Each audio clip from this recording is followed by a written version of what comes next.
Bonjour, nous sommes le 3 juillet, il est 13 heures. Nous entamons une nouvelle promenade avec Goliath. Donc vous allez entendre les petits médaillons sonner. Goliath, viens, c'est par ici, pas par là. Et je m'aventure dans un chemin inconnu. Je pense que ça pourrait convenir parce que ce sera assez bien abrité du vent. Il y a pas mal de vent ici sur les hauteurs. Donc on va plutôt s'enfoncer vers la vallée. Et je ne sais pas trop ce que je vais trouver. Et donc c'est toujours une part d'improvisation. Bon, Goliath ne veut visiblement pas venir sur ce chemin. Il va aller sur l'autre chemin. Goliath, c'est par ici. Et hop, voilà. Et alors le sujet du jour, figurez-vous, est de nouveau inspiré par ce qui s'est passé dans mes consultations cette semaine. Donc voilà, ce n'est pas tout à fait ce qui avait été prévu initialement, mais c'est rien. J'aime bien me faire impacter par des problèmes rencontrés au cours des entretiens avec mes patients. Et donc j'ai décidé de vous reparler des glandes surrénales. Et donc le titre de la capsule pourrait être, je n'ai pas encore finalisé ça, mais disons les pièges des glandes surrénales, et il y en a pas mal. Alors un piège qui précisément est la raison pour laquelle j'ai été interpellé, j'ai décidé de shooter ce sujet aujourd'hui, mais ce sont les effets secondaires des traitements à la DHEA. Donc les patients à qui on propose souvent plus problématiques chez les femmes des doses de DHEA relativement importantes. Moi personnellement je trouve déjà que 25 mg pour une femme c'est déjà assez lourd. C'est rare quand j'en donne autant, mais ça peut m'arriver, tout est possible, mais chaque cas est différent. Mais j'ai vu une patiente la semaine dernière qui avait reçu une prescription de 25 mg de DHEA d'un médecin fonctionnel. Bon, ben ça s'est pas bien passé, elle a perdu beaucoup de cheveux. Heureusement, en arrêtant, voilà, ça a repoussé. Donc, ce sont des effets secondaires qui sont très souvent réversibles. Les autres effets secondaires, en dehors de la perte de cheveux en cas de surdosage en DHEA, c'est plutôt l'acné ou alors ce qu'on appelle l'hirsutisme, c'est-à-dire l'apparition de poils sur le visage, sur le menton ou au niveau de la moustache. D'où les très mauvaises plaisanteries que je fais parfois en demandant si le blaireau et la crème à raser sont inclus avec la prescription de DHEA. Je suis pas très DHEA, mais j'en donne, ne méprenons pas, mais j'en donne des petites doses. Et alors, en général, j'épaule ces petites doses par de la pregnénolone, qui est le précurseur.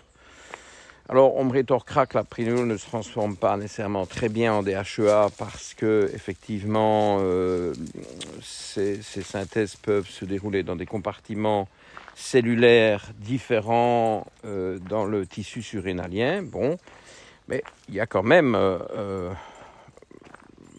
une possibilité de soutenir la DHEA avec de la pregnénolone, même si ce n'est pas radical. Et d'ailleurs, c'est pour ça que il m'arrive souvent d'associer les deux. Mais alors, je donne de petites doses de DHEA et ma pregnénolone derrière renforce l'effet de la prescription prudente de DHEA.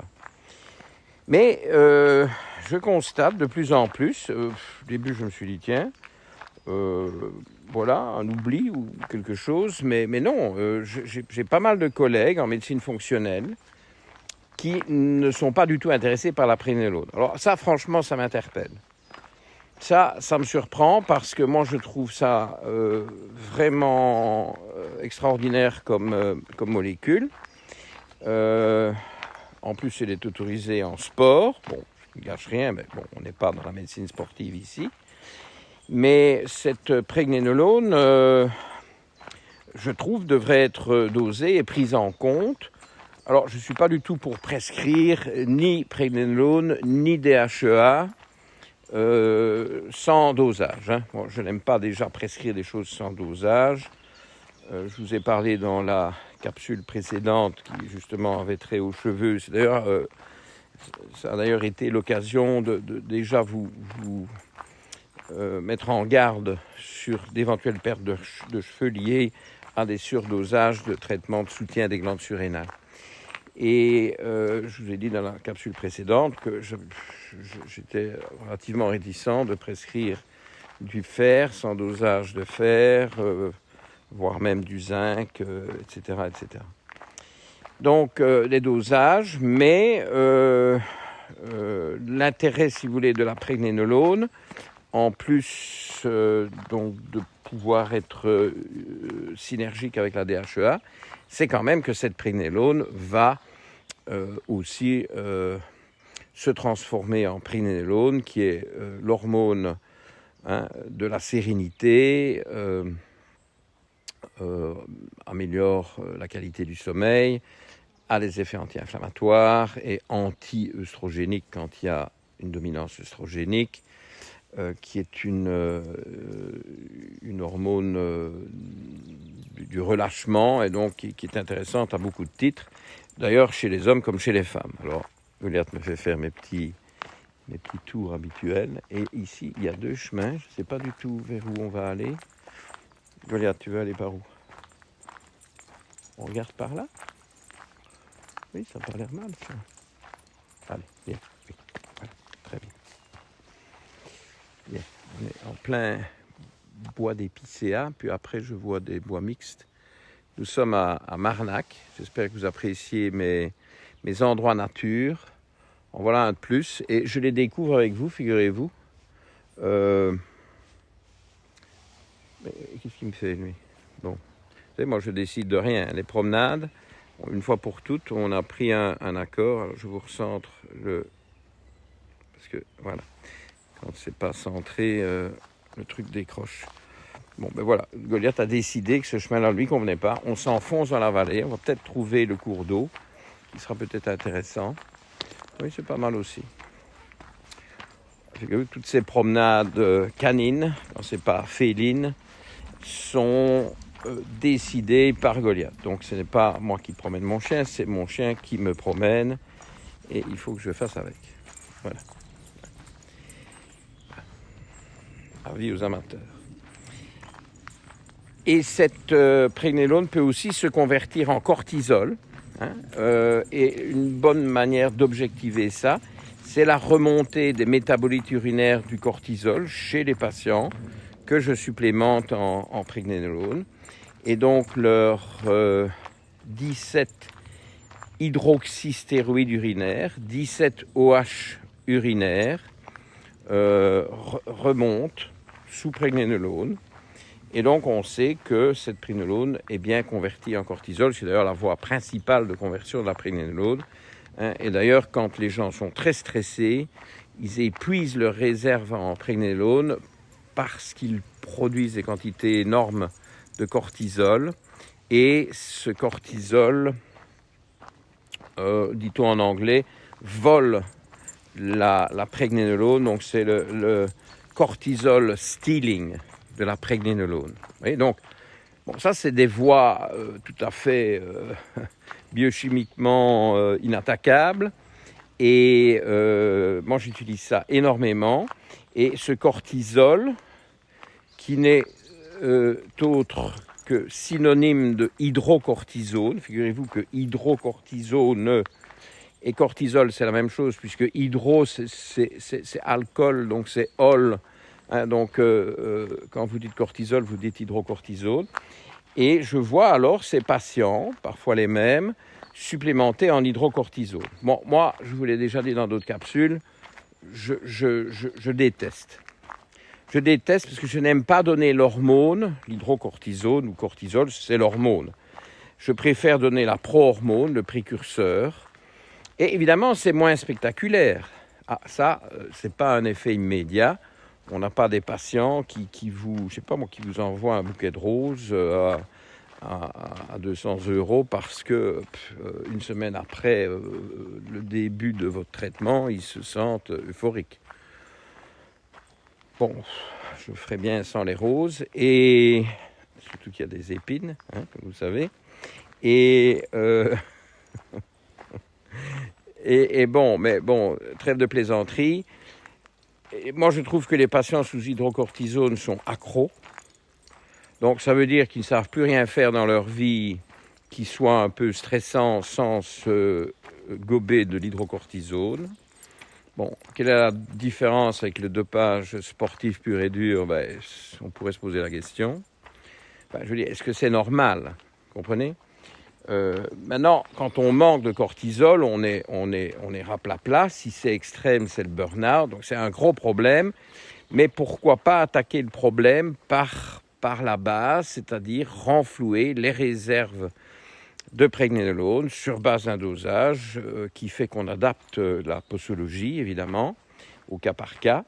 Et alors, bon, c'est comme ça que je fais. Puis alors, je tape pas trop. Puis je me rends compte, après 4 mois, que c'est pas assez. J'augmente ma dose de pregnénolone.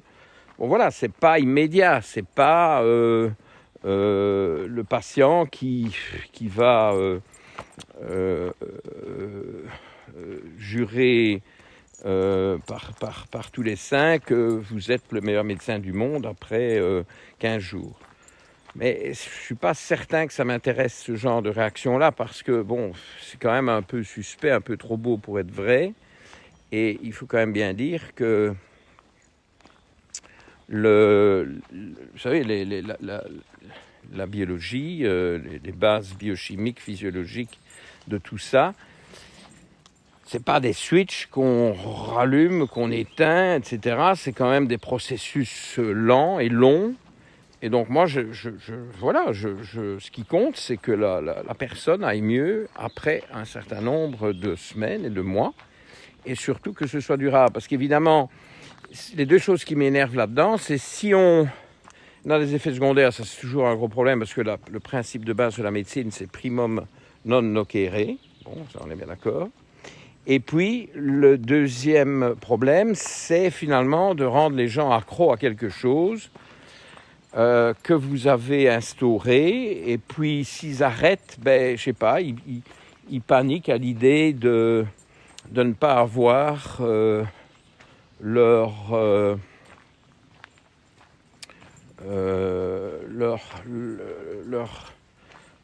leur comprimé ou leur demi-comprimé d'hydrocortisone. Et s'ils ne le prennent plus, ils se sentent fatigués, raplapla. Mais bon, on n'a peut-être pas dosé la pregnénolone. Donc, il n'y a pas le réservoir du précurseur du cortisol. Alors, on est dépendant de l'hydrocortisone. Enfin bon, moi, je ne comprends pas trop. Je ne sais pas pourquoi il y a cette espèce de mépris de la pregnénolone, cette absence de dosage de la pregnénolone. Je ne suis pas d'accord avec ça. Bon, chacun a son avis. Hein. Je respecte mes collègues. J'espère qu'ils me respectent aussi. Surtout si on a en commun le fait de pratiquer la médecine fonctionnelle. Donc, il faut quand même qu'on essaye d'avancer ensemble et peut-être d'être inspirés les uns par les autres, ce qui est le cas. Hein, et je me mets dans le lot, mais voilà, moi je vois vraiment pas. J'ai des résultats spectaculaires avec la pregnénolone pour de très nombreux patients, mais évidemment pour ce faire, mais il faut la doser, il faut la prescrire et adapter le traitement en fonction de l'évolution. Donc voilà, ça c'est les deux choses qui me gênent un peu avec certains traitements surrénaliens que je vois autour de moi. Parce que pour revenir au cas clinique qui m'inspire aujourd'hui, qui date de cette semaine, d'avant-hier très exactement, mais finalement, je retrouve la patiente dans un état pas brillant. Et cette patiente, elle ne prend plus sa DHEA parce qu'elle perdait ses cheveux. Bon, à un moment donné... Hein, on aime bien de se remettre en forme, mais on tient à ses cheveux autant qu'à sa forme. Et elle avait été Là, je ne suis pas du tout intervenu, ça c'est bien avant que je la rencontre. Elle avait été effrayée par l'idée de prendre de la cortisone. Voilà, hydrocortisone, c'est le nom en plus, les patients. Ils ont hydrocortisone, cortisone, bon, ça c'est fort. J'ai un peu peur de prendre ça. Donc elle ne prenait ni l'un ni l'autre, et donc pas de traitement surrénalien. Voilà. Alors, ça, très intéressant dans ce que je veux vous raconter aujourd'hui, et quelque part, cette remarque qui suit annonce les grands travaux que je suis en train de projeter sur l'autre grande fonction endocrine qui est la glande thyroïde, parce que là, il y a beaucoup à dire aussi, et certainement une série de capsules à prévoir, probablement pour cet été. Et donc, la passerelle ici est intéressante parce que toujours la même patiente, mais c'est très très typique, j'ai vu ça des tonnes de fois. Elle a une faiblesse thyroïdienne. Bon, je ne vais pas rentrer dans les détails du cas, ce n'est pas le sujet, mais elle a une faiblesse thyroïdienne et donc on lui a proposé différents types de traitements thyroïdiens où il y avait de la T3, pas nécessairement des doses très fortes, ou en tout cas, elle n'a pas accepté des doses très fortes. Mais donc, ce qui m'a frappé, c'est qu'en plus, elle a du mal à tolérer des petites doses de soutien hormonal thyroïdien, et notamment de T3, petites doses, et qui ne passent pas, alors que, de toute évidence, les éléments qu'elle m'apporte, moi, je n'ai pas encore vu les résultats de ma prise de sang. Elle est venue il y a 2 jours. Donc, je ne sais pas ce que je vais trouver, mais elle est venue avec un dossier considérable que j'ai examiné attentivement. Et il y aurait quand même besoin d'un peu plus de T3. Mais elle ne le tolère pas. Elle ne la tolère pas. Alors, et pourtant, c'est flagrant. Elle a tous les signes de l'hypothyroïdie. Pas majeurs, mais quand même des signes invalidants, elle les a tous ce qu'on peut imaginer. Et donc, comment est-il possible qu'elle ne tolère pas davantage de T3 ? Eh bien, tout simplement parce que ses surrénales sont très faibles. Quand il y a une insuffisance surrénalienne qui n'est pas prise en compte, qui n'est pas prise en charge, qui n'est pas donc en voie de correction, la tolérance aux traitements hormonothyroïdiens, en particulier la tolérance à la T3, est très faible. Et donc, elle ne sait même pas supporter la T3 dont elle aurait bien besoin. Bon, ici, il y a une grosse plaque de boue. On ne va pas aller se mettre dans la boue. Viens, on va aller essayer ce chemin-là qui part sur le côté. Viens. Parce que là, la boue, en plus, avec... Non, il ne veut plus... oui, il a peur qu'on rentre à la voiture. Non, viens là, regarde. Regarde, il y a un chemin là. Vite. Allez, viens. Pout. Regarde. Ici, c'est bien, non? Oui, voilà. Bon, là, on ne traverse pas le ruisseau. Il y a un pont, mais très humide là en bas. On longe le ruisseau, donc il fait frais. Je crois qu'il n'y a pas de vent ici, donc c'est pas mal pour que vous n'ayez pas des parasites au niveau du son. Je crois, j'espère. Puis là, beau décor de verdure relaxant. Donc ça c'est terrible. Intolérance nette aux traitements hormonothyroïdiens, en particulier la T3, si on néglige le soutien des glandes surrénales. Alors, j'ai toujours dit, c'est dans 10 capsules différentes, jamais s'embarquer dans un traitement thyroïdien sans évaluer les glandes surrénales. Ben, c'est notamment pour ça, c'est pas que pour ça, parce que les 2 traitements vont travailler ensemble. Et il faut toujours un équilibre entre thyroïde et surrénal. Mais notamment, aspect très important de cette équilibration indispensable, c'est justement la capacité pour le patient de tolérer la T3. À tel point que dans de rares cas, parce que ce n'est pas la règle, mais je le fais, chez certains où il y a une histoire de mauvaise tolérance de la T3, donc j'ai déjà annoncé à cette patiente que j'allais peut-être faire ça avec elle, mais j'attends évidemment mes résultats et la mise au point du programme, que j'allais la mettre sous traitement surrénalien pendant 1 mois avant toute tentative d'augmenter son traitement thyroïdien dont elle aurait pourtant bien besoin. Vous voyez, donc on commence par les surrénales et on améliore le reste. Alors, le cas de cette patiente était très interpellant parce que elle a l'autre problème dont je voulais vous parler aujourd'hui, puisqu'on est dans les pièges des glandes surrénales.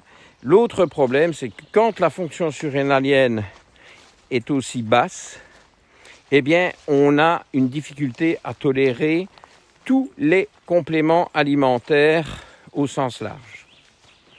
Alors là, vous allez me dire, tiens, pourquoi je vois déjà petite question, petit commentaire YouTube, mais Dr Mouton, expliquez-nous. Et ça, je n'ai pas d'explication. Je n'ai pas d'explication, mais j'ai vu ça 20 fois, 100 fois, 1000 fois. Enfin, 1000 fois, probablement pas, mais c'est très classique. À tel point que quand j'ai un patient qui me déclare que les compléments alimentaires, ça lui cause, ou une patiente, ça leur cause toujours des problèmes et qu'elle s'en méfie, ou qu'il s'en méfie, eh bien, pour moi, c'est déjà un signe, à confirmer bien entendu, mais c'est déjà un signe de faiblesse surrénalienne. Vous voyez, c'est à ce point-là. Donc, très très utile comme tuyau. Alors, l'autre cause de mauvaise tolérance des compléments alimentaires, c'est leur qualité. Bon, vous savez que les comprimés, il n'en est pas question. Je ne veux pas de comprimés dans mes traitements, sauf exception quand il n'y a pas l'équivalent sous gélule, mais dans 98% des cas, je ne donne pas de comprimés. Et puis alors les excipients. Les excipients, que ce soit d'ailleurs les constituants de la capsule, que ce soit les excipients, l'excipient de base qui sert à remplir la capsule. Vous savez que si vous mettez 20 mg, 100 mg d'un produit actif dans une capsule, il faut remplir la capsule. Elle ne peut pas être vide avec un tout petit peu de poudre à l'intérieur. Donc il va falloir remplir la capsule avec des choses qui sont saines, qui sont sûres, qui ne donnent pas de réactions défavorables, etc. Donc la qualité des compléments alimentaires est évidemment essentielle. Mais si ça a été pris en compte et s'il n'y a pas de critique à faire sur la nature des compléments en question et que c'est mal toléré, vous avez une histoire de patient, mais non, ça je ne supporte pas, ça je ne sais pas, insuffisance surrénalienne. Bingo. C'est comme ça, c'est pas autrement. Ok ? Enfin, c'est ce que je pense. Vous pouvez penser, vous, ce que vous voulez. Chacun est libre. Donc, c'était pas mal parce que chez la même patiente, on a des effets secondaires surrénaliens. On a une peur que moi je trouve justifiée de l'hydrocortisone. On a une mauvaise tolérance, très mauvaise tolérance à la T3 qui pourtant l'aiderait. Et vous voyez, c'est ça qui est paradoxal.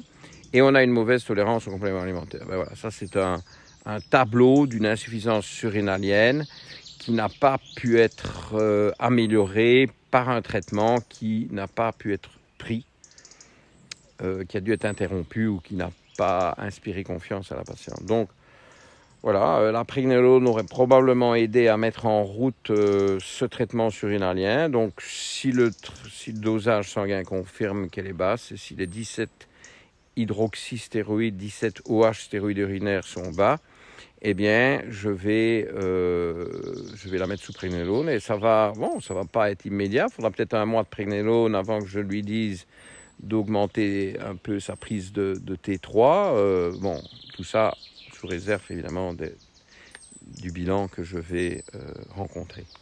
Goliath, viens, parce que là, on est devant une clôture. Alors, tu sais ce qu'on va faire ? Il nous reste plus que peu de temps, on va s'embarquer en plein bois d'épicéa. Hop, hop, hop. Viens voir. Alors bon, ça, ici, il faut un passage un peu difficile parce qu'il y a des ronces. Donc, allez, viens. Non, il n'y a pas grand-chose. Allez, viens. Ouh là là. La pente est sérieuse. Bon, écoutez, c'est la dernière ligne droite pour la vidéo, puis après, je pourrais être essoufflé si je veux. Donc, voilà, je voulais vous parler de ces pièges surrénaliens. Je vous renvoie à d'autres capsules que j'ai faites sur les glandes surrénales, notamment celles sur les fatigues d'origine endocrine, où l'horaire de la fatigue n'est pas le même pour les surrénales et la thyroïde, même si ça peut évidemment se surajouter. Et finalement, ce n'est pas des critères absolus, mais ça peut aider à s'y retrouver. Et je vous renvoie aussi à plusieurs autres capsules sur les glandes surrénales proprement parlées et sur un webinaire que nous avons tourné à ce sujet avec le concours du docteur Simon Van Averbeek. Donc tout ça pourrait intéresser ceux que cette vidéo va interpeller ou émouvoir, parce qu'ils ont l'impression qu'effectivement, ils pourraient avoir des problèmes du côté des glandes surrénales. Mais ce que j'ai dit tout à l'heure va dans les deux sens. Il y a aussi le besoin d'évaluer la thyroïde si vous souffrez de certains problèmes surrénaliens. Et peut-être que la semaine prochaine, je vais commencer ces vidéos sur la glande thyroïde, sauf si d'autres idées me viennent en chemin, et je continue à être influencé par les cas cliniques, parce que je crois que vous aimez bien aussi les cas cliniques. Voilà, la vidéo se termine. Je vous salue bien bas, et je me penche bien bas pour vous montrer le petit Goliath, qui quand même est en pleine forme. Hein. Regardez-moi ça, et je ne suis pas au bout de mes peines, parce que monsieur va réclamer 2 heures de promenade. Et vous voyez qu'on est en terrain accidenté, on est dans des vallées encaissées et on est dans une magnifique nature que j'essaie de vous faire voir et partager un peu ce sentiment positif qu'on a en pleine nature. Je vous remercie, à la semaine prochaine.